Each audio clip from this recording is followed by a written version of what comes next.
আজকে তো নীলষষ্ঠীর দিন দুপুরবেলায় দেখিয়েছিলে বন্ধুরা, আমি সাবু ফল মিষ্টি এগুলোই খেয়েছিলাম।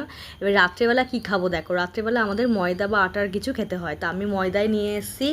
এই দেখো এখানে ময়দা নিয়ে চলে এসেছি, ময়দাটাকে ভালো করে ঠেসে নিয়েছি, এর মধ্যে একটু নুন চিনি তেল দিয়ে দিয়েছি। ময়দাটা ভালো করে এভাবে ঠেসে রাখলে না একটু লুচিগুলো পুরো নরম হয় লুচিগুলো। আর দেখো এখানে গুলি করে নিয়েছি, গুলি করে নিয়ে এবার দেখো আমি লুচিগুলো ঝটপট করে সব বেলে নিচ্ছি। আর দুপুরবেলা সবাই আজকে আমাদের নিরামিষ খেয়েছিল, আমার ছেলে, আমার বড়মশাই, শ্বশুরমশাই সবাই নিরামিষ খেয়েছে, তাই রাত্রিবেলা সবাই লুচি খাবে। ছেলে ভাত খাবে, ছেলের জন্য ভাত করা আছে, ও লুচি লুচি তো খায় না, ভাত খাবে, তাই জন্য দেখো আমি ঝপঝপ করে লুচিগুলো বেড়ে নিচ্ছি। এদিকে কড়াই দেখো, এদিকে তেল দিয়ে দিয়েছি, এই দেখো এখানে লুচিগুলোকে দেখো ফুলকো ফুলকো লুচি, লুচি কিন্তু দারুণ লাগে, কিন্তু ফুলকো ফুলকো লুচি দেখো কেমনভাবে ফুলছে। আর দেখো অলরেডি আমার লুচি কিন্তু অনেকগুলো ভাজা হয়েও গেছে।